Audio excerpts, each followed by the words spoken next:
ఇక్కడ అవనిగడ్డ ప్రాంతంలో ఇసుక దోపిడీ వల్ల అడ్డగోలుగా కృష్ణానది పరివాహక ప్రాంతంలో అడ్డగోలుగా ఇసుకలు తవ్వేయడం వల్ల ఒక ట్రక్కుకి 40 ట్రక్కుల్లో వాల్యూ ఉన్న ఇసుక తీసేసి అడ్డగోలుగా తవ్వేసి అడ్డగోలుగా సంపాదిస్తూ ఉన్నారు వీళ్ళు. ఒకవైపు లిక్కర్ మాఫియా ఈ ఇసుక తీసేసి దాదాపు 76 మంది ప్రాణాలు కోల్పోయారు. 76 మంది ఒక్క ఈ ప్రాంతంలోనే. అంటే తవ్వాల్సిన చోట కానీ తవ్వాల్సిన దానికంటే ఎక్కువ తవ్వేస్తే ఎక్కువ ముని మనకి ఇసుక పోయి కోతకు గురయ్యి దిడిలో గబుక్కుని లోపలికి వెళ్ళిపోతున్నారు. పాపం అక్కడి దాకా లోతు ఉండదని చెప్పి దీని గురించి మాట్లాడడానికి సంఖ్యాబలం ఉంటే తప్ప ఏం చేయలేము.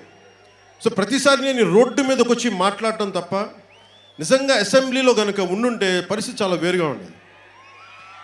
ఆపితే నేను ఒక్కడిని చాలు నేను ఎదుర్కోవడానికి వెళ్ళను. నన్ను ఒక్కడిని కూడా గెలిపించలేకపోయింది రాష్ట్రం. కాకపోతే దేవుడు మనకి నుదుటి మీద ఏం రాయాలి మనకి దాని ప్రకారం జరుగుద్ది. అందుకనే అది జరిగింది అనుకుంటున్నాను.